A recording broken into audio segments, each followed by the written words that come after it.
Welcome back po sa aming YouTube channel at welcome po sa aming medyo makalat na kusina. Malinis na po iyan. Linis ko na po iyan.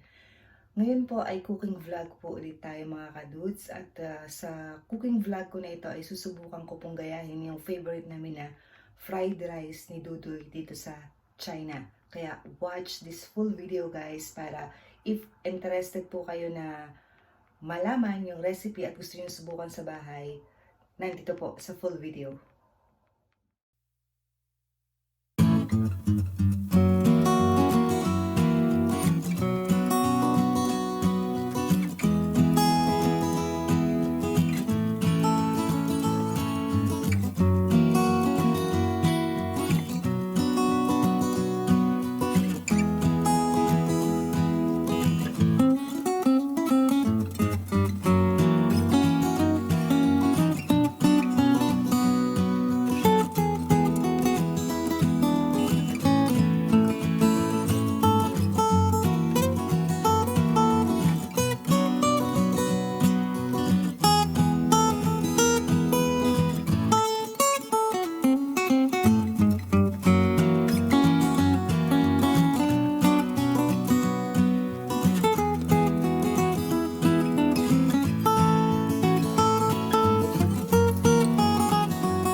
Tapos na natin ang Chinese fried rice.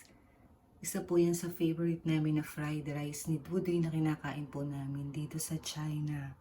Kaya guys, itry nyo po itong recipe na to. Panigurado po magugustuhan nyo. Kompleto na. May rice ka na, may ulam ka pa. 2 in 1.